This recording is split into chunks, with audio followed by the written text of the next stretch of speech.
Muy buenas noches a todas y a todos. Qué gusto que hayan venido tantos a acompañarnos la noche de hoy.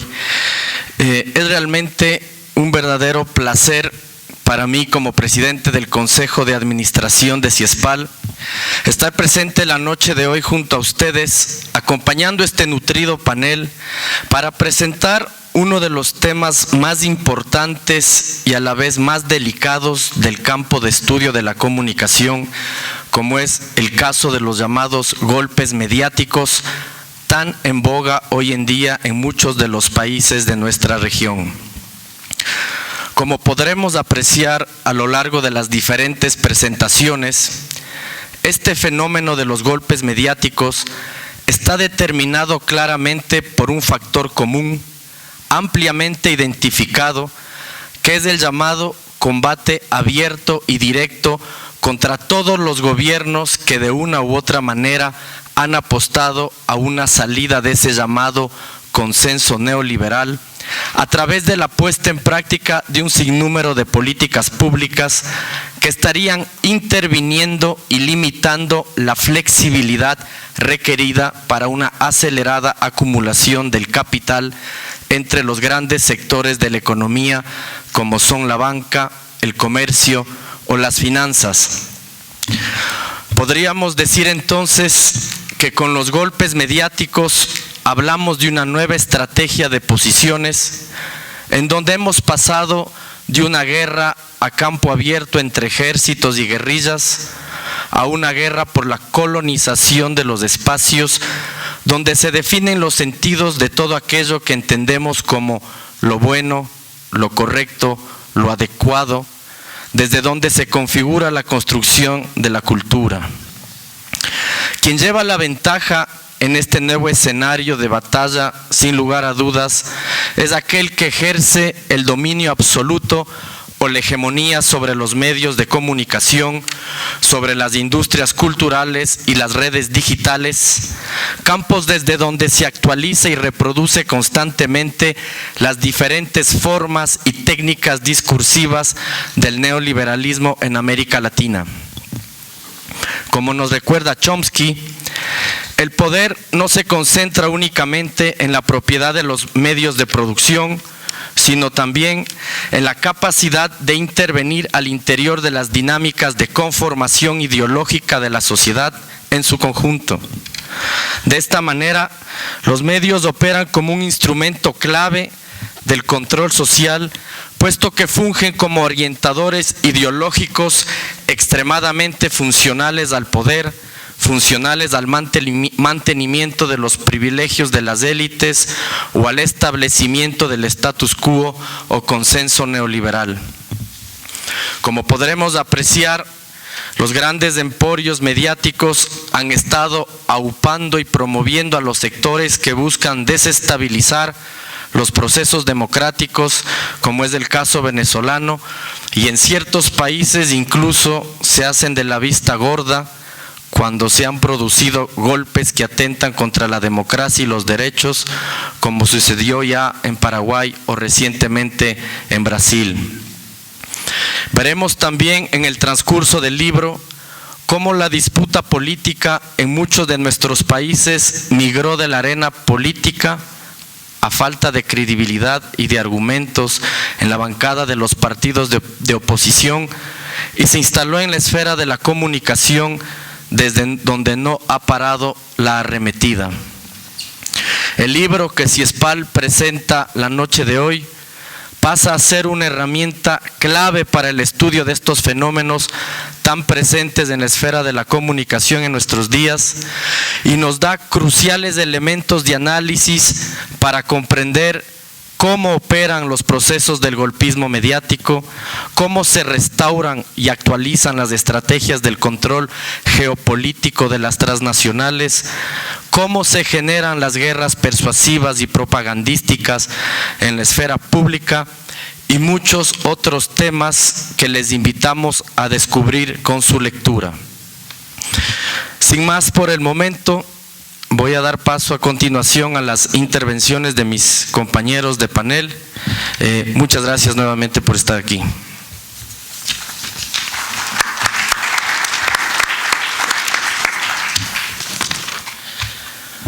Para comenzar, tendrá la palabra el doctor Fernando Casado, quien es profesor titular en el Instituto de Altos Estudios Nacionales IAEN y decano del Centro de Derechos y Justicia, profesor invitado en la Universidad Bolivariana de Venezuela en Caracas y licenciado en Derecho por la Facultad de Granada. Bienvenido, Fernando. Gracias, Julio. Bueno, en primer lugar, darle las gracias a CISPAL por la invitación. Es un libro en el que se han trabajado varios capítulos muy interesantes sobre cómo se están llevando a cabo, cómo se han llevado a cabo golpes mediáticos a lo largo y ancho del continente, con lo cual gracias, Francisco, por la invitación. Siento que no viniera Patiño y que no viniera María Augusta Calle, entonces bueno, estoy yo por aquí, pero bueno, al ser también autor de uno de los capítulos, pues me conozco más o menos bien el libro del que vamos a hablar. Igual el libro yo creo que es como casi que una primera parte, porque bueno, faltan muchísimas de las realidades que hoy en día son acosadas por los medios de comunicación, muchos también de los golpes que han tenido éxito a lo largo y ancho del continente. Por ejemplo, pues no faltó Honduras, ¿no?, que se intentó conseguir pero que finalmente no se pudo. Creo que también, por ejemplo, lo que ha ocurrido con Podemos, con Unidos Podemos, esa campaña del miedo, pues también es parte de intentar frenar el progreso de fuerzas que están a la izquierda en Europa. La misma Grecia podría estar, Argentina, y lo que ha sido esa guerra a muerte entre el Clarín, el grupo del Clarín y el gobierno de los Kirchner, ¿no? Se decía que Agustina Noble, la dueña del grupo del Clarín, pues con 3 tapas tumbaba un gobierno, pero eso no lo consiguió con el gobierno de Argentina, y ha sido muy interesante cómo se ha adversado y que ya se ha revertido la ley de comunicación en la Argentina. Pero después también sí que hay otras muchas realidades que son muy importantes y que el libro visibiliza, y que creo que es quizás el primer compendio que se hace sobre golpes mediáticos a lo largo y ancho de América Latina, y que se recogen todos esos trabajos en una misma obra, ¿no? Quizás lo primero que habría que ver es un poco por qué se produce un golpe mediático, a qué obedece, cuál es la lógica que se esconde detrás de este tipo de agresiones de carácter mediático. Y creo que también es un poco obvia la respuesta. De alguna forma, lo que ha ocurrido en el continente a raíz, me atrevería yo a decir, de la llegada del presidente Chávez a América Latina, y con el cambio de la lógica política y social en el continente, es que se pusieron en tela de juicio y se amenazó en gran medida el status quo y lo que habían sido los intereses de las élites, a los cuales las grandes transnacionales de los medios de comunicación responden, defienden, avalan o son parte íntegra de los mismos, ¿no? Con lo cual, de alguna forma, lo primero que habría que hacer es, y que muchos de los capítulos lo hacen, como por ejemplo el capítulo de Brasil, que hace una muy buena disección de lo que es el Grupo Globo, es estudiar la estructura de los medios. Quizás también por el formato del libro no había mucho espacio para poder profundizar en los temas, pero desde luego que la estructura de los medios de comunicación nos va a dar la primera pista de por qué se van a producir este tipo de golpes mediáticos. ¿Quién está detrás de los medios de comunicación? Es fundamental para empezar a entender el comportamiento de los mismos. Y después, al ver también que son grandes transnacionales, que son empresas privadas con fines de lucro, en un contexto capitalista donde su principal función es la obtención de beneficios, en donde lo que se hace es, pues como cualquier otra empresa, vender un producto, solo que en este caso es un producto, es un intangible llamado información, pero que de alguna forma esa es la inspiración y esa es la lógica bajo la cual responden los medios de comunicación. Es una lógica liberal económica, y de ahí que obviamente en el momento en el que desde el punto de vista ideológico aparecen gobiernos que aspiran al socialismo del siglo XXI, se expresan como combatientes del neoliberalismo, pues obviamente ahí a priori va a haber una confrontación ideológica que da lugar también a unas líneas discursivas, a unas matrices de opinión impuesta por estos medios y por sus dueños, que va a estar en contra de estos gobiernos de carácter progresista. Al mismo tiempo también los intereses que se protegen por parte de los medios de comunicación y los que se protegen por estos gobiernos, como es expresado en el libro en los distintos capítulos, son completamente divergentes. Y de ahí que al final el medio opte por violar todas las reglas básicas del periodismo que ellos mismos se han impuesto a sí mismos, que son reglas que provienen además o son fruto de la derivación del derecho a la libertad de expresión desde el siglo XIX, como puede ser la pluralidad en las fuentes, como puede ser la aspiración por la objetividad, el mito por la objetividad, como puede ser no expresar un sesgo lexicológico en el uso de ciertos apelativos, adjetivos, calificativos, y todas esas reglas son sistemáticamente violentadas por estos medios de comunicación para crear imágenes adversas a estos gobiernos que en muchos casos han dado, como el caso de Brasil, de Honduras o de Paraguay, han dado lugar a golpes de Estado. En el caso de Honduras, un golpe de Estado a la vieja usanza, como en los años 70, en los peores años de las dictaduras de América Latina, y en el caso de Brasil y de Paraguay, pues mucho más amoldado a los tiempos actuales y le llamamos el impeachment o golpe parlamentario. El capítulo que yo trato en el libro, para centrar un poco en el trabajo que yo he desarrollado, es sobre el caso de Venezuela, que yo diría que también como precursor o como punta de lanza de estos procesos ha sido también el más vilipendiado, el más atacado, y aún lo es, tanto la imagen de Chávez como la imagen de la Revolución Bolivariana. Y es interesante porque la metodología utilizada por el trabajo, por el capítulo, se basa en un libro anterior que se llama Antiperiodistas, y aquí se toman algunos extractos y algunas partes también se modifican y se adaptan un poco al formato del trabajo que se presenta hoy, pero la idea es lo que se hizo fue entrevistas directamente a los periodistas responsables después de haberles identificado noticias manipuladas, piezas periodísticas manipuladas, que por cierto hoy en día hasta el Papa Francisco habla de la desinformación y dice que las noticias falsas es como tener una obsesión por comer heces, ¿no? Ser un coprófago. Entonces es interesante que incluso el Papa hoy en día está hablando sobre la importancia de la desinformación y cómo daña a la sociedad.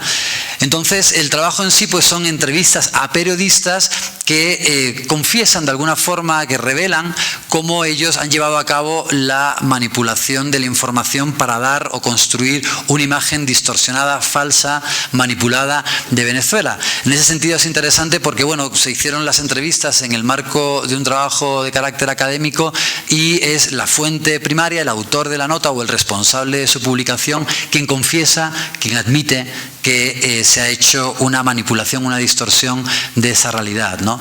El caso concreto de Venezuela es quizás el más grave, es el que, como decía antes, presenta una manipulación más sistemática, más profunda, porque también la construcción de la imagen de Venezuela ha contribuido a que después haya sido asimilada a otros procesos de carácter progresista para tratar de desprestigiarlos. Y esto lo estamos viendo, por ejemplo, hoy en la campaña actual, donde en muchas ocasiones candidatos de la oposición actual al gobierno hablan de la venezolanización a la que iríamos en Ecuador si continuara la revolución ciudadana en el gobierno, que es curioso porque esa misma imagen se ha utilizado recurrentemente en los últimos 10 años, ¿no? Pero no se deja de utilizar.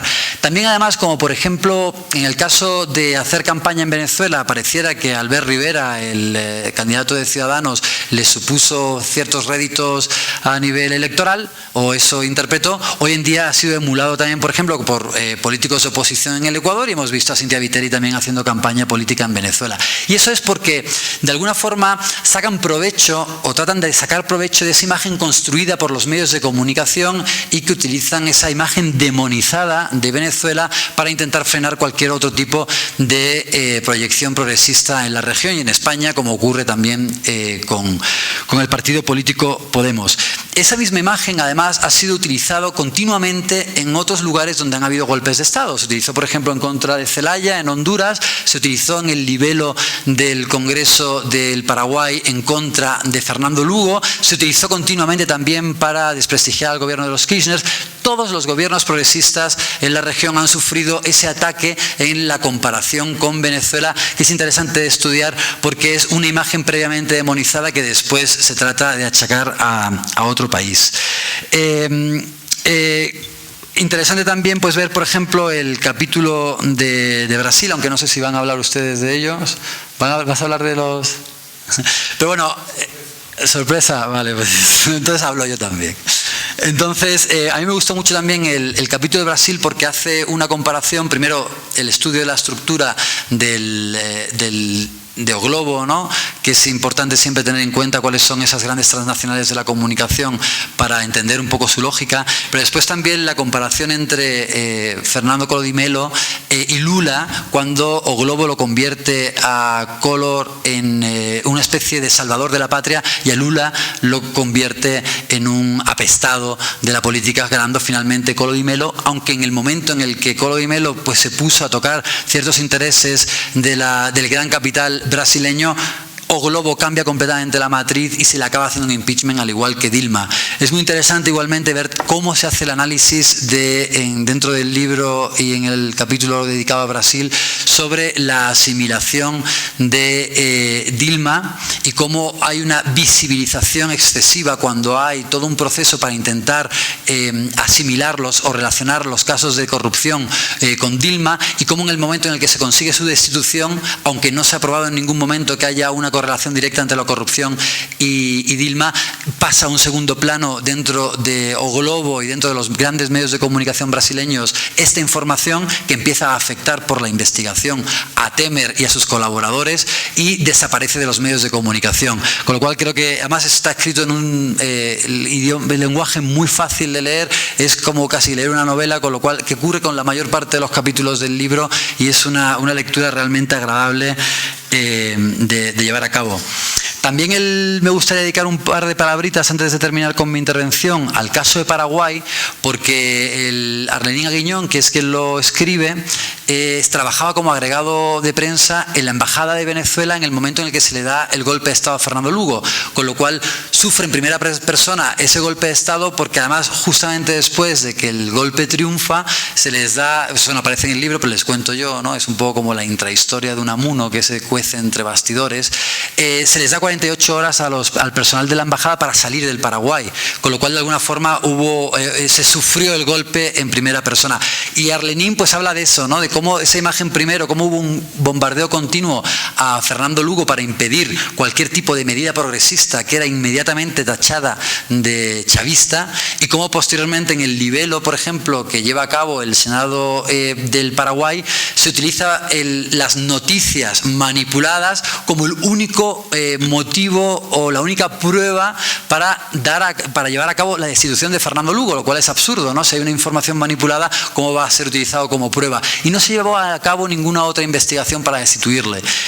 Arlenín va haciendo una disección muy interesante de cómo las distintas matrices de opinión fueron instaladas por principalmente el diario ABC Color en el Paraguay, que es el diario que crea la agenda de los políticos y del resto de los medios de comunicación en ese país, y cómo finalmente, además, es curioso porque como sabían en Paraguay que iban a ser expulsados del Mercosur en el momento en el que pusieran en práctica el golpe, empezaron también a crear una matriz como que no nos importa, no necesitamos formar parte del Mercosur. Eso también está muy bien reflejado en el libro, y es curioso porque mientras que Paraguay en ese momento trata de imponer en la opinión pública la idea de que vámonos del Mercosur porque no sirve para nada, hoy en día están completamente introducidos, o sea, están completamente integrados al Mercosur cuando han cambiado, cuando hay una masa crítica de gobiernos de derechas, ¿no? Como el de Argentina, Brasil y el propio de Horacio Cartes de Paraguay, y ahora utilizan las mismas matrices de que no puede estar en la integración del Mercosur un país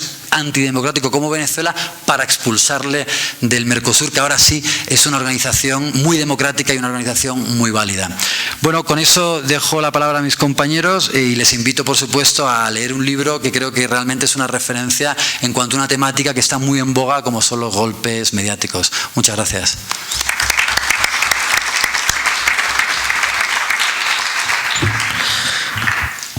Muchas gracias, Fernando. A continuación, damos la palabra a Orlando Pérez, quien es escritor y periodista ecuatoriano, actualmente director editorial del diario El Telégrafo, es licenciado en periodismo por la Universidad de La Habana, Cuba, y estudió literatura y gerencia de medios. Ha trabajado en diferentes medios en Ecuador y México y se ha desempeñado en dependencias públicas como la Asamblea Nacional y la Secretaría de los Pueblos. Bienvenido, Orlando. Gracias, buenas noches a todos y a todas y muy amables por estar con nosotros acá un viernes que tradicionalmente para otra gente está destinado para otras actividades de estas horas. En primer lugar, agradecerle a CIESPAL por obligarme prácticamente a leer este libro. Yo había sido nombrado para moderador y no para leer el libro, así que con todas las cosas que hay que hacer, pues iba a leer lo que me interesaría de los capítulos y me tocó leerme todo el libro y me encantó, de verdad. Y hubiese preferido que no esté Francisco acá para decirle que el capítulo que él aborda es el que más me motivó, además a pensar algunas cosas que creo que están pendientes, y por lo pronto le felicitaría porque es un trabajo, digamos, que teóricamente podría servir de mucho argumento y de insumo para otros trabajos que creo que se desarrollan en este momento en el país y en América Latina en particular. Yo lo que quisiera decir es que algo que ya se dijo hace poco tiempo atrás, que nosotros estamos viviendo, aparte de una serie de temas y de circunstancias, una década acosada. Creo que eso me reafirma más en esa tesis que ya habíamos conversado algún rato, de que América Latina vive una década acosada, y creo que América Latina, digo, sin considerar a Cuba, porque Cuba ha vivido 5 décadas acosada. Y eso ya es otro tema de análisis, porque aquí, si bien se toca en un capítulo algo muy importante, quisiera destacarlo para que no se consideraría que América Latina recién ahora, sin considerar lo que ha vivido Cuba durante más de 50 años. Ustedes tomen en cuenta el análisis que se hace aquí para pensar, por ejemplo, lo que significó instalar una radio, una televisión, una serie de cosas desde otro país para informar a otro país, y eso ya tiene otras características. Así que a nosotros no ha sido necesario que nos pongan televisiones ni nada, pero hemos tenido casa adentro todo eso. Y eso me parece que también merece otro tipo de análisis, y en este libro además se abren muchas posibilidades para eso. Entonces, como decía, agradezco mucho que me hayan obligado a leer el libro, porque de alguna manera reafirma algunas cosas, pero también me provoca pensar en otras que quisiera plantearles aquí. Yo en principio plantearía que este libro ha provocado reiterar 2 lugares comunes, para decirlo eufemísticamente. Uno, la comunicación es un acto político por excelencia. Siempre lo ha sido, siempre lo será, pero ahora es un acto omnipotente y totalizador. Creo que ese que parecería un lugar común, que debería ser ya un lugar común para pensar de otra manera, creo que tiene unas características y tiene unas expresiones constantemente ocultadas, constantemente manipuladas y constantemente tergiversadas desde ciertos espacios, incluso académicos en América Latina y aquí en el Ecuador. ¿Por qué digo esto? Porque parecería que en algunos casos ser neutral o ser individualmente actor político nos aleja de ciertos espacios, de ciertas corrientes, de ciertas agencias, de ciertas embajadas, etcétera, etcétera. Y eso creo que es una falsedad que habría que desmontar. Porque aquí han aparecido ciertos actores políticos que son adalides, mártires de la comunicación, casi como Quijotes, y cuando uno se escarba un poquito más, resulta que no son tan Quijotes ni tampoco son tan solitarios, y que solamente cuando se descubren determinadas acciones, aparece que efectivamente ellos responden a una estrategia y a un conjunto de acciones que no son particulares de ellos o de ellas, como pasó con el caso de Mil Hojas, que es paradigmático, pero efectivamente no existe y no aparece en la escena, y también diría que aquí en este libro está ausente en alguna medida, y creo que esa es una cosa que habría que considerar. Entonces, primer lugar común, la comunicación es un acto político por excelencia, pero ahora es sobre todo un acto omnipotente y totalizador. 2, perdonarán, pero hay muchos mensajes en este momento porque quizás como ya estaba cerrado el diario y el presidente de la República acaba de cambiar la cúpula militar, hay un montón de reacciones ahí, así que les cuento nada más, por eso sigue sonando el teléfono. El segundo lugar común que me provoca esta reflexión, y digo lugar común eufemísticamente, es que la política que no pasa por los medios ya no es política. Y eso lo saben mucho más ahora hasta los políticos tradicionales, que no utilizaban a los medios, que no utilizaban redes sociales, y además ahora sobre todo es parte de la cotidianidad de las nuevas generaciones. Reitero, es decir, la política que no pasa por los medios ya no es política, ya no ocurre, ya no se da. Y no digo que pase porque por ahí se puede expresar, es que ahí está el escenario político por excelencia y eso ya, como digo, es un lugar común. Y bueno, todo esto me provoca 3 preguntas que al momento actual, salidas del libro, creo que hace falta plantearlas de eso, como unas interrogantes que pueden provocar algunas reflexiones también. La primera es: un nuevo plan Cóndor nace, se reproduce y concreta solo en las instancias parlamentarias y jurídicas.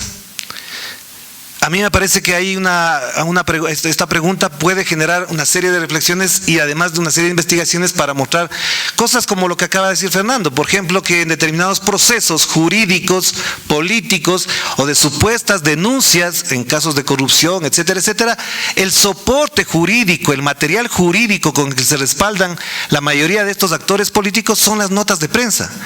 Y entonces uno cuando ve las notas de prensa, resulta que esas notas son ni contrastadas, ni verificadas todas, y tampoco son el sustento legal jurídico con el que se puede trabajar un proceso para destituir a un presidente, para destituir a una personalidad o para generar todo lo que ya sabemos que ha ocurrido en estos años en América Latina. La prueba en Paraguay es evidente, el libro lo destaca, y si en el Ecuador, y yo lo digo desde ahora, no como brujo ni futurólogo, y si en el Ecuador en su momento no estaría el actor político principal de estos 10 años, estoy convencido que muchos procesos se van a instaurar, como lo hizo el señor Fernando Villavicencio y Clever Jiménez, en las notas de prensa que coadyuvaron para ellos supuestamente presentar juicios de lesa humanidad fuera del país.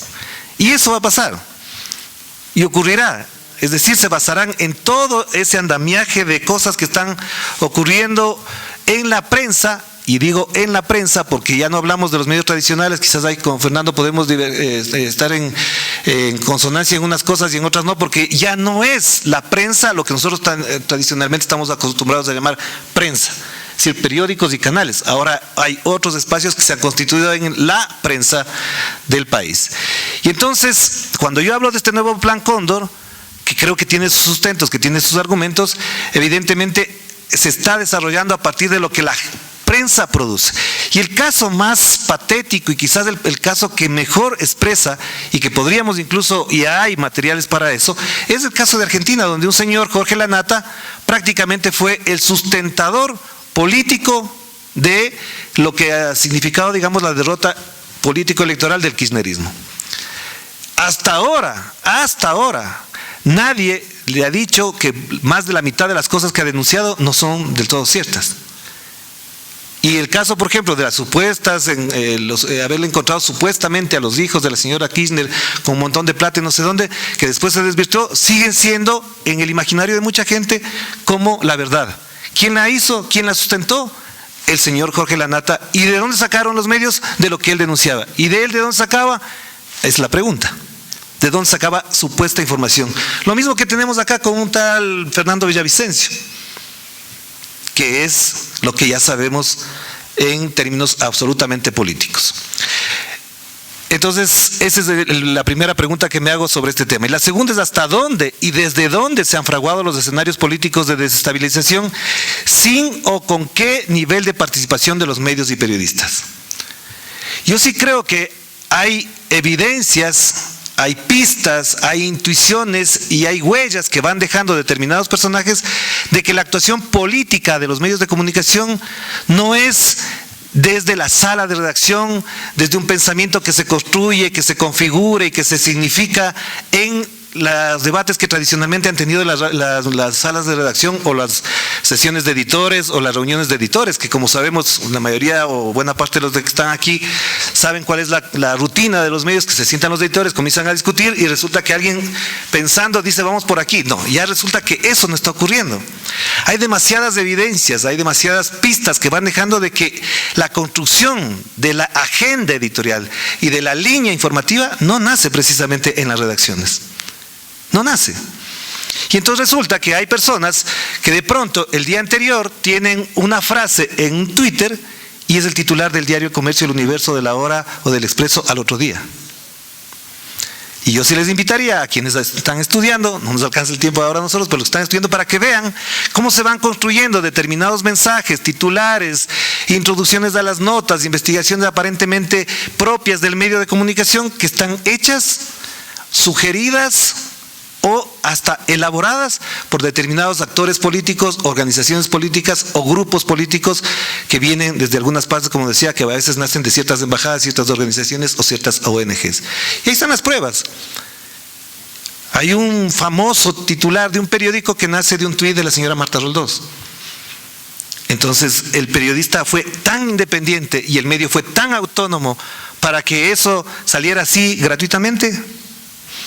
Me parece que esas son las cosas que están evidenciándose aquí y que creo que acá en el libro, pues no vamos a hablar en detalle de lo que está planteando el libro, porque creo que es una muy buena invitación a leerlo desde el punto de vista teórico. En la práctica ocurre lo que estoy comentando. Y la tercera pregunta que me nace de esto es que las redes sociales y los principales medios privados y comerciales son en realidad autónomos y con una agenda propia y ciudadana. ¿Hasta dónde ahora quienes incluso han defendido la independencia de la prensa pueden decirnos a nosotros con absoluta transparencia y con absoluta sinceridad que esa independencia de la cual se precian refleja una autonomía editorial y una autonomía política? Yo creo que esa pregunta no solamente puede hacer otro libro, yo creo que puede generar una buena investigación, porque yo ya no creo que la autonomía esté ligada a un trabajo ciudadano, cívico, responsable, de una entidad que se precia de ser austera en el campo político, casi que pulcra en sus principios, etcétera, etcétera. A mí me parece que incluso esos medios han dejado demasiadas pistas para lo que decía Fernando, es decir, que no son precisamente unos actores neutrales en estos procesos. Y la otra, evidentemente, también está si es que las redes sociales son efectivamente autónomas, si lo que está pasando ahí ocurre por iniciativa muy particular de la ciudadanía. Eso me parece que es absolutamente grave. Este libro, además, en la parte final me parece que tiene unos elementos y unos datos súper valiosos para algo que nosotros vivimos todos los días y que ahora, procesado, congelado en el tiempo, verificado con la metodología de la investigación implementada, nos abre los ojos y nos dice, ahí está la prueba. Ahí está la prueba. Hay un señor que se llama todavía periodista, Bernardo Abad, que prueba el crecimiento, el decrecimiento y hasta la popularidad y la credibilidad de una institución, de una persona o de un presidente de la República en base a las redes, y cuando uno ve las supuestas encuestas, uno se da cuenta que son una cantidad de de troles que están votando y generándole a él, tan inteligente como es, la revelación de que la realidad le dice que el país está jodido, de que la cosa se fue al diablo y que ya estamos en otro escenario catastrófico. Cuando uno ve, en cambio, otros elementos y otras encuestas y otras investigaciones, prácticamente eso queda deshecho. Entonces me pregunto yo hasta dónde las redes sociales y los medios privados y comerciales en realidad son autónomos en esto y revelan efectivamente que hay un actor cívico, responsable, ciudadano, que nos está dando información adecuada o nos está generando un nivel de opinión a partir de elementos sustanciosos, sustanciales y además verificados, etcétera, etcétera. Y entonces, yo diría que con estas tres preguntas podría arribar a las siguientes sospechas del presente político y mediático de América Latina y quizás aterrizar un poco en el Ecuador.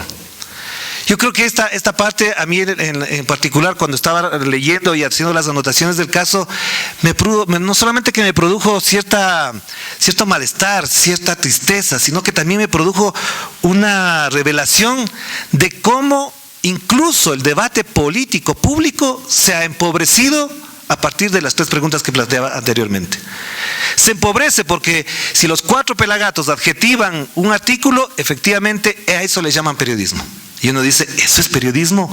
Cuando los maestros del periodismo lo que dicen es más sustantivos y menos adjetivos. Empobrecen y vuelven precario el debate cuando confunden que los géneros periodísticos están solamente atados a la opinión de una persona.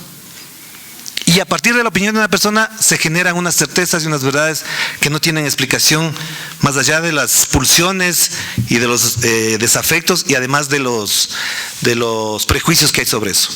¿Cuáles son las sospechas entonces? Y ahí sí creo que entra en sintonía con lo que decía Fernando y supongo que va a decir también Francisco y que ya lo advirtió Julio en su momento. El movimiento social se ahogó en los medios y en las redes. Me parece que eso es terrible, que lo digamos, que lo pensemos. El movimiento social se ahoga y se inunda y se ahoga para perder horizonte, para perder sentido. Ya el movimiento social, no digo porque se expresa en las calles, sino porque el movimiento social perdió la esencia y la característica fundamental que es eso de la movilización, no en la calle, sino en el pensamiento, en la construcción de pensamientos, en la construcción de sentidos a la política. Y entonces ahora ser ecologista es tuitear, pero pueden tener prendida la luz todo el día. Pueden tener abiertas las llaves todo el día y se llaman ecologistas, pero como tuiteo como ecologista, ya soy ecologista, etcétera, etcétera. Me parece que eso es un tema clave que el libro no lo dice precisamente así en la mayoría de los temas. Francisco más bien aborda ahí unas explicaciones y unas reflexiones muy importantes que me permiten pensar esto, que el movimiento social se está ahogando en las redes y en los medios. Y el segundo, evidentemente, una sospecha de carácter mediático, que ya le había dicho anteriormente, que ustedes la habrán tenido en su cabeza quizás, es que el trabajo de ciertas embajadas y grupos de poder económico se desarrolló alrededor y en consonancia con una izquierda fundamentalista que se ha abanderado de unos valores, de una axiología, digamos, que podría prácticamente confundir a medio mundo, porque son unos aparentemente valores impolutos, que nadie podría discutir de eso, y que es hablar de la libertad. Y entonces vemos a grandes dirigentes de izquierda reclamando libertad y más libertad y más libertad, cuando vemos que hay medidas y acciones como por ejemplo de carácter económico que se han tomado y ellos votan en contra en la asamblea. Pero son los defensores de estos valores de la libertad y son los defensores de los valores de la izquierda y votan en contra de los postulados de la izquierda en las leyes que se aprueban en la asamblea, con las cuales estaremos de acuerdo, no, pero no son precisamente unas leyes de derecha, para decirlo de esa manera. Pero me parece que ahí hay un tema complicado. ¿Y por qué menciono de ciertas embajadas? Porque cuando hablaba de que perdieron la autonomía, lo que sí se demuestra, y hay evidencias de eso, es que muchas cosas no se deciden precisamente en las salas de redacción, ni en las sedes de los movimientos sociales, ni de las ONGs, sino en esos desayunos de trabajo de ciertas embajadas. Y de ahí han salido muchas cosas que todos sabemos en qué terminan. Y la otra cosa que sí me parece que genera también un nivel de reflexión a partir de esto es que los gobiernos, y digo además, incluidos los gobiernos progresistas, entendieron que su responsabilidad era comunicar lo hecho, las obras y sus políticas, pero se olvidaron de algo muy importante, que creo que es lo que estamos viviendo en este momento, y le pasó en Paraguay, le pasó en Brasil, le está pasando en Venezuela, le pasó en Argentina, creo que de alguna manera se vive también en cierta medida en Centroamérica, y es romper y atacar el sentido común, como dice este filósofo colombiano que ha pasado por aquí hace un tiempo atrás, Santiago Castro Gómez. No atacan el sentido común, no están en la disputa con el sentido común, y hago excepciones muy puntuales, por supuesto, y con eso no me apego a ningún partidismo ni nada, pero sí hay algunas cosas muy puntuales que en este país el presidente Correa en su momento ha, digamos, violentado en ese sentido de lo común. Por ejemplo, el tema de la primera dama. Pero ¿en dónde? ¿En qué otro lado de América Latina vemos que eso se discute, que hay una primera dama? Y son de izquierda. No hay y eso es parte del sentido común. Es una figura que está instaurada en la estructura mental de la gente, y es normal que haya una primera dama. Entonces uno dice, ok, bueno, es primera dama y ya así. Tenemos que hacer toda la vida así. Y no son las revoluciones para cambiar eso precisamente. No se hacen las revoluciones para cambiar eso. Entonces me parece que ahí hay un tema. Es decir, romper y atacar el sentido común creo que ha faltado. A esa construcción además cultural conservadora que arrastramos todos. Y por eso en algún rato, Julio se acordará, yo decía, a ratos a todos nos hace falta sacarnos del neoliberal que llevamos dentro. Porque a veces parecería que no estamos bien y que no estamos satisfechos con la vida, porque como no consumimos, porque no estamos en la onda neoliberal, nos sentimos incómodos. Y ahí hay otro debate también. Y lo último, se diría además que eso es ahora la plataforma de las derechas y de las izquierdas fundamentalistas, para decirlo también de otra manera. Porque esa construcción de las libertades, esa construcción del consumo y el de que el poder es malo porque sí, que la política no sirve para nada y de que siempre hay que estar en oposición a todo gobierno, aunque sea este bueno, aunque haga carreteras, aunque haga esto, que haga el otro, siempre habrá que estar en oposición porque de esa manera nos purificamos y nos sentimos más tranquilos con nuestra conciencia, es parte de esa construcción conservadora que se está manifestando todo el tiempo en América Latina y que de alguna u otra manera también efectivamente ya tiene sus consecuencias en España, en Italia, en Grecia, en Francia, en Alemania, en Inglaterra y en los Estados Unidos. Creo que eso es importante. Y quiero terminar para digamos, entusiasmarme más con esto, pero no quedarme contento, es que sí creo que hace falta quedarse con una inquietud. Yo creo que es lo mejor que puede pasar. Estamos a pocos meses quizás de cumplir el primer centenario de la revolución bolchevique y ojalá esto también motive a pensar qué significó esa revolución para el mundo a un siglo de aquella y cómo vamos a pensar todo esto. Entonces quiero plantearles esta inquietud, digamos, de orden un poco pretencioso y trascendental. Basta con garantizar derechos, decir la verdad, hacer el trabajo responsable, tener el proyecto más lúcido para vencer a la derecha, a las corporaciones, a los aparatos mediáticos y a una sociedad que solo se siente satisfecha en la medida que tiene capacidad de consumo. ¿Basta con eso? No sé. Muchas gracias.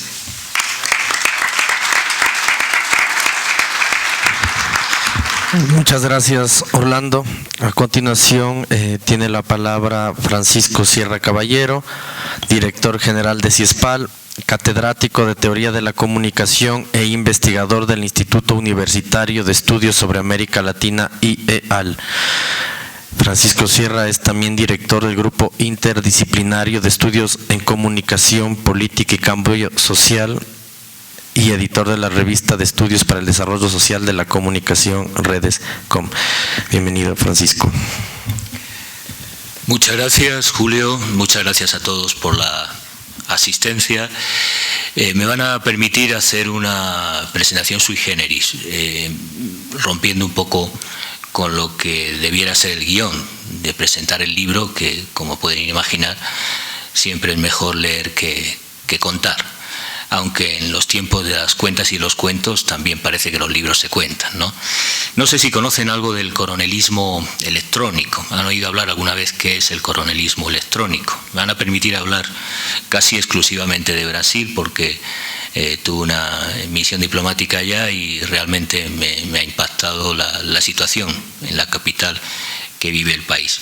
Es un concepto muy importante de comunicólogos brasileños para ilustrar situaciones como las de Globo, vinculados a los coroneles tradicionales que en regiones como el nordeste brasileño, el más depauperado con altos índices de extrema pobreza, los facenderos, los propietarios y terratenientes han seguido manteniendo el poder por décadas, facilitando procesos o dictaduras como las del 64 y después dando el salto de algún modo a la dimensión mediática. Muchos de los senadores y diputados en el Congreso Federal de Brasil que votaron por el impeachment son de ese tipo de coroneles electrónicos, es decir, tienen concesiones de radio y televisión que permiten regularmente en su circunscripción electoral una reelección prácticamente sin oposición, con redes clientelares y con un monopolio virtual del espacio mediático. Señalo esto porque de algún modo el coronelismo electrónico es el tema de fondo que aborda el libro de los golpes mediáticos. Estamos viviendo, no solo en Brasil, concepto que fue acuñado por Sergio Caparelli, un destacado investigador brasileño, sino en toda la región esta suerte del paso de esos terratenientes, tipos como Uribe, al campo mediático, a una coalición de intereses mediáticos que hace posible este tipo de procesos, los golpes, no diría blandos, sino en todo caso golpes mediáticos. Afortunadamente el coronelismo electrónico tiene siempre un límite y en esto voy a hacer una lectura positiva. Justamente la libertad y los derechos humanos son siempre el talón de Aquiles de la Santa Alianza de la Restauración conservadora. Lo ha sido siempre, si analizamos el siglo XX de manera muy evidente. Lo han sido en tiempos de paz, en décadas perdidas, como la década perdida del neoliberalismo en el caso de América Latina, y desde luego lo son también en tiempos de guerra. desde la Operación Cóndor a las formas actuales, civilinas, cínicas o simplemente silenciosas y regulares del nuevo golpismo mediático. Uno de los libros que dediqué a la doctrina de Estados Unidos en materia de información y de guerra, justamente lo titulé así, Los profesionales del silencio, porque de algún modo son guerras que no son abiertamente declaradas como tales, pero son guerras, son intervenciones militares. Esta idea de la sustitución de las bases militares por bases mediáticas es de facto. En Brasil esta estrategia contra la mayoría requiere sin duda del llamado coronelismo electrónico. Sin ello es improbable que el golpista Temer pudiera acosar, por ejemplo, al sistema público de radio-televisión brasileiro para obtener ya práctica unanimidad en la cobertura pública, en la cobertura mediática. Mientras, en Washington no fueron atendidas las denuncias de la Coalición por una Comunicación Democrática de Argentina por los ataques a la libertad de expresión del gobierno de Macri. Estamos, como pueden colegir, ante una misma matriz o lógica de combate al derecho a la comunicación. En ambos casos, el de Temer o el de Macri, tienen lugar en el marco de la polémica de los papeles de Panamá. Justo cuando terminaba ya la introducción al libro, se daban los debates sobre este suceso, sobre esta noticia, o las revelaciones de Wikileaks sobre la estrategia de Estados Unidos de desplegar un frente en la región, de nuevo, de intervención geopolítica, en la que el gobierno de Macri, como pueden imaginar, cumple un papel claramente instrumental y sumiso a los intereses del muro de Wall Street. Cayó el muro de Berlín, tenemos ahora el muro de Wall Street. Como los informantes de la CIA que desplegaron el asalto a la presidencia de la República en Brasil, lógicamente con muchos de los empleados y asalariados que hoy están también inmersos en casos de corrupción, pese a la propuesta que justificaron el impeachment de Dilma. Llama la atención en esta situación el papel de Luis Almagro, de la OEA, que nada dicen con respecto a la ilegalidad de la conspiración orquestada en Brasilia, preocupado como está por seguir los lineamientos del Departamento de Estado de Estados Unidos en contra de Venezuela. Antes bien, aprovechando el papel preponderante que históricamente ha tenido la OEA, y en el libro en la introducción se hace un recorrido del papel que han tenido, por ejemplo, la OEA en los procesos de cooperación militar, de cooptación y de dominio en América Latina, también para impulsar los golpes de Estado. La agenda de los medios mainstream han podido normalizar, con la anuencia siempre de los poderes fácticos y del capital financiero, lo que vive hoy día Brasil. Un proceso de desestabilización que no solo ha dado al trastoque con el proceso de desarrollo que tenía y lideraba el PT, sino también de la propia gobernanza, del mismo modo que se está desarrollando una guerra económica en Venezuela. Esta ha sido una pauta o lógica sistemática en casos anteriores. No hemos podido recorrer toda la historia desde la Segunda Guerra Mundial de golpes de Estado en América Latina. Necesitaríamos varios volúmenes y, lógicamente, las exigencias del rigor y de la investigación nos hemos centrado en los más recientes. Pero podríamos destacar, y esperamos abordar en un segundo volumen, el caso de Honduras, que efectivamente no hemos conseguido nadie. Y aquí hago un paréntesis: el valor del libro, más allá de los autores que hemos contribuido a esta reflexión, está en que, lamentablemente, en la academia, en la universidad, no se investiga el papel de la comunicación en los golpes de Estado. Pareciera que la comunicación nada tiene que ver con el poder, y la comunicación nada tiene que ver con el coronelismo electrónico, y que el periodismo nada tiene que ver con la violación sistemática de derechos humanos en países como Chile. Nada tiene que ver. Los datos empíricos demuestran, ilustran que es exactamente lo contrario. Pero en un segundo volumen esperamos cubrir casos que son prototípicos y que se estudia en la célebre Escuela de las Américas, hoy denominada Instituto del Hemisferio Occidental, por ejemplo el caso de Haití, ¿no? Es un caso prototípico, como el caso de Honduras o como el caso que citaba Fernando de Paraguay. La lectura positiva, y dando respuesta en parte a la intervención de Orlando, es que las movilizaciones no van a cesar. Cuando nos roban el derecho a la palabra, queda siempre el derecho de reunión, de manifestación y de protesta. Y cuando se trata de cercenar también estos derechos, se vuelve a la palabra, pues no hay derecho humano tan fundamental como el derecho a luchar por tener derechos. Esos son los derechos humanos, el derecho a luchar por tener derechos. Esto es lo que hoy se juega en Brasil, en la región, en la disputa geopolítica, ni más ni menos la posibilidad de una realización de gobiernos democráticos, de políticas de progreso para redistribuir en países tan desiguales, de los más desiguales del mundo y tan injustos como ha sido históricamente Brasil.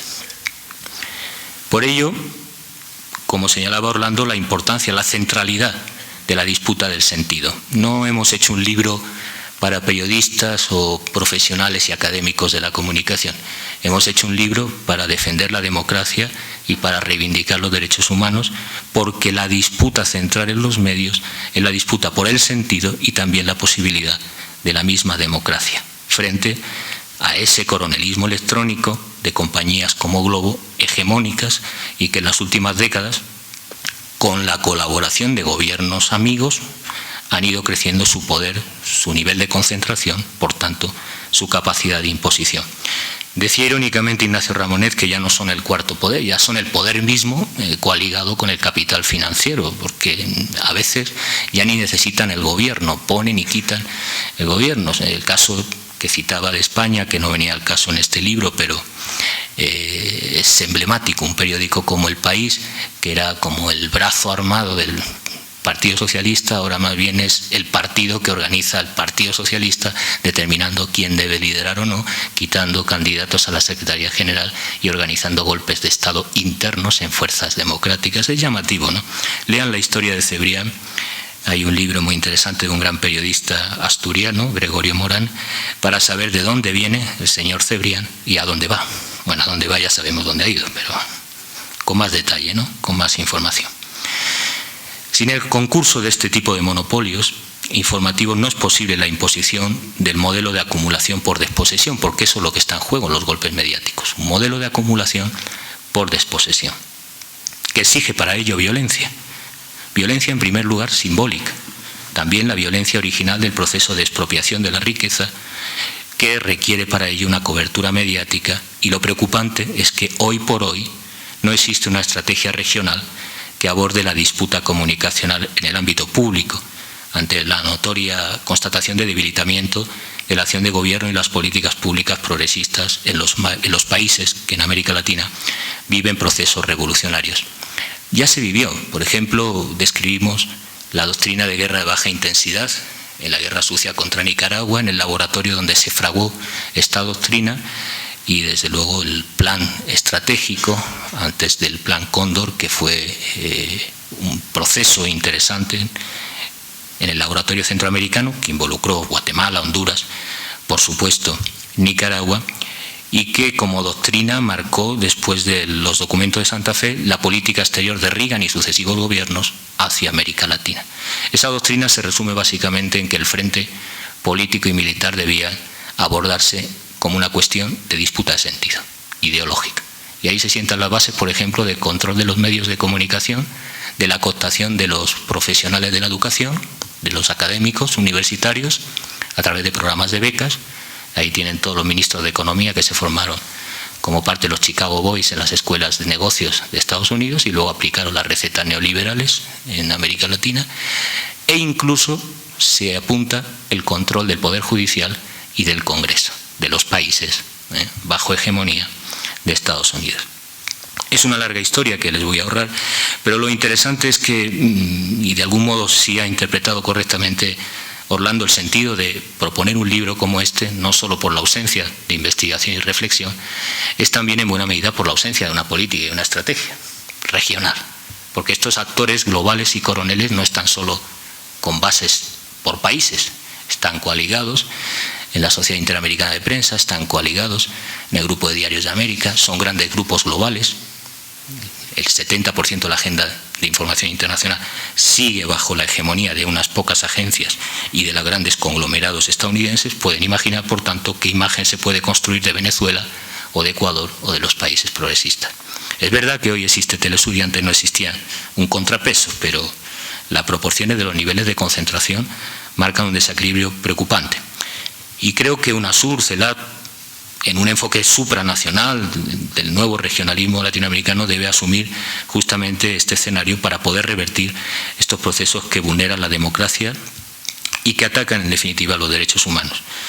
No podemos esperar que la CIDH cuestione, por ejemplo, al hijo pródigo de Obama, al señor Macri, pese a que, por ejemplo, las denuncias de la Coalición por una Comunicación Democrática reúne a prácticamente la mayoría de actores involucrados en el derecho a la comunicación en Argentina, organizaciones populares, sectores profesionales y artísticos, sindicatos, pequeñas y medianas empresas, cooperativas, trabajadores de la comunicación, universidades, pueblos originarios, y podríamos seguir con un largo etcétera. No espero que la CIDH pudiera dar respuesta a estos reclamos, ni tampoco la CID. He escuchado ningún tipo de protesta al respecto, menos aún de algunas organizaciones financiadas por Estados Unidos, como Reporteros Sin Fronteras. Tampoco es de prever que en Washington y la prensa hegemónica se cuestione la censura, persecución y recorte de las libertades en Brasil, como está sucediendo hoy día. Nada dicen, tan respetuosos que son, del formalismo jurídico de la violación sistemática de derechos humanos del golpista Temer. Saben bien que la memoria informativa, lamentablemente, es una de las características del periodismo, es de corto recorrido, de corto alcance. Ya conocen los terroristas de la información que viven en el muro de Wall Street cómo aplicar la llamada doctrina del shock.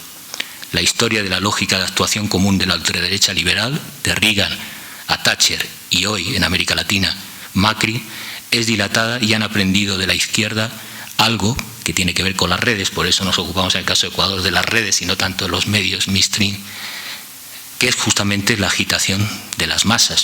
Por cierto, en el Instituto de las Américas, el Instituto del Hemisferio Occidental, la antigua Escuela de las Américas, no piensen que estudian al señor Ronald Reagan, que dicho sea de paso, no era solo mal actor, sino tampoco tenía capacidad de legibilidad, imposible.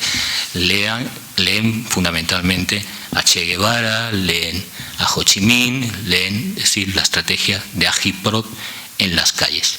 Y así se han ido formando la estrategia de guerra de baja intensidad en la región, las guerras encubiertas, el intervencionismo y la cobertura que se puede hacer de guerra psicológica a través de los medios de comunicación. En definitiva, la vulneración de los derechos libres, consecuencia de este tipo de política, de los llamados adalides de la libertad de expresión, vienen justificando el uso violento de la fuerza del Estado en casos como Brasil en favor propio y la coalición de intereses que los propios grupos de comunicación tienden a encubrir en cualquiera de los países donde han prevalecido estos modelos hiperconcentrados. Lo positivo es que el viejo topo de la historia siempre es sagaz y la emergencia de la palabra vuelve a imponer la necesidad y virtud de un principio básico para la supervivencia, que es el principio esperanza. Es desde aquí, desde este principio de esperanza en defensa de la democracia y los derechos humanos, que contra el coronelismo electrónico y los macarras de la moral, en este caso me refiero a los evangélicos que tienen grandes concesiones y que constituyen un verdadero duopolio en el caso de Brasil, la necesidad de, por lo menos, y esta es una de las propuestas que no está en el libro pero que se intuyen de la lectura, la necesidad primero de defender la comunicación como un derecho humano que incluye todos los soportes y plataformas. Si no, es difícil hablar de democracia en una sociedad hipermediatizada. Segundo, limitar la concentración para promover la diversidad y pluralismo frente a operadores como Grupo Clarín. Me llaman la atención que en algunos países en procesos electorales, como sucedió en Argentina y hoy sucede en Ecuador, se plantea derogar la Ley Orgánica de Comunicación, haciendo caso omiso de las indicaciones que vienen reconocidas constitucionalmente en la Constitución de Montecristi. Sería más legítimo plantear lo que quieren, que es un proceso constituyente, o acabar con el proceso de la Revolución Ciudadana y, por tanto, con la propia Constitución de Montecristi. El rol activo y presente del Estado para una redistribución equitativa del espectro radioeléctrico, este fue el gran problema que hemos criticado del gobierno del PT, del gobierno de Lula y de Dilma, la imposibilidad de proponer un papel más activo. Es verdad que se recuperó un sector público que era prácticamente marginal, pero ante el poderío de Globo y de banderantes de las radios de los coroneles electrónicos locales, difícilmente han podido plantear un proyecto nacional de disputa por el sentido en el campo de la comunicación. Por supuesto, el acceso universal y no discriminatorio, y en quinto lugar, puesto que gran parte de la guerra psicológica hoy tiene lugar en el golpismo mediático, las redes sociales, la gobernanza democrática de las comunicaciones e Internet. Quienes piensen que en la primavera árabe fue un proceso espontáneo de desarrollo de las redes sociales para derrocar dictadores y que eso dio lugar en un proceso de conquista democrática, pues tiene una visión muy ingenua y no ha leído los textos que leen los halcones del Pentágono para construir los llamados golpes blandos, que tienen una metodología y que tienen la connivencia de los GAFAM, de las grandes compañías tipo Google, Facebook, Twitter, para, por ejemplo, como ha sucedido en Brasil, hacer apagones informativos para que la gente no intercambie información en las redes dependiendo de los intereses del proceso de control que llevan a cabo durante el golpismo. Sabemos que estos 5 principios, que tienen que ver con el derecho a la comunicación, históricamente no están o no caben en el ADN político de la derecha. La derecha no está por la labor de asumir principios como el equilibrio informativo, sector de medios públicos, sector de medios comunitarios, en modo alguno. Y al contrario, abogan por esta lógica de estructura de comando de los profesionales del silencio que ahora en Brasil persiguen a los movimientos sociales y a los periodistas incómodos porque no se admiten veleidades democráticas cuando se ha de confrontar a los enemigos de la Santa Alianza. Lo bueno es que más pronto que tarde los vasallos de Wall Street tienen que responder a la paz y la palabra de las multitudes. Así siempre ha sucedido en la historia y volverá a acontecer, sea en Brasil o en el resto de América Latina. Lo que hemos tratado de aportar en este volumen colectivo es crear una pequeña caja de herramientas, ilustrar la historia, la teoría y los casos que se están viviendo en América Latina. Quizá para no repetir la historia como farsa, que arranca desde la Segunda Posguerra Mundial, o mejor aún, para cumplir un principio básico, siguiendo a Martí, que es ser para servir, y creo que el libro sirve para entender nuestro tiempo y servirá para entender los frentes que hay que acometer. Esperamos que esto genere cierta sensibilidad para que haya una estrategia regional en el campo de la comunicación que es necesario. Así que por mi parte nada más agradecerles a ustedes su presencia, agradecer a todo el equipo humano de CIESPAL, en especial al área de publicaciones que ha editado en tiempo y forma este volumen, y desde luego a todos y cada uno de los autores. Solo ha podido estar Fernando, pero algunos dispersos por la geografía de América Latina, con buen tino y en tiempo y plazo, han entregado sus análisis de procesos que estamos viviendo y que espero no se vuelven a repetir. El primer paso es ser consciente justamente de la realidad de ese coronelismo electrónico que tiene una larga historia en nuestra región y que lamentablemente parecía olvidado, pero vuelve con nuevas formas técnicas y retóricas, pero con la esencia básicamente de socavar los derechos humanos y los principios democráticos, entre ellos el derecho a la comunicación. Muchas gracias.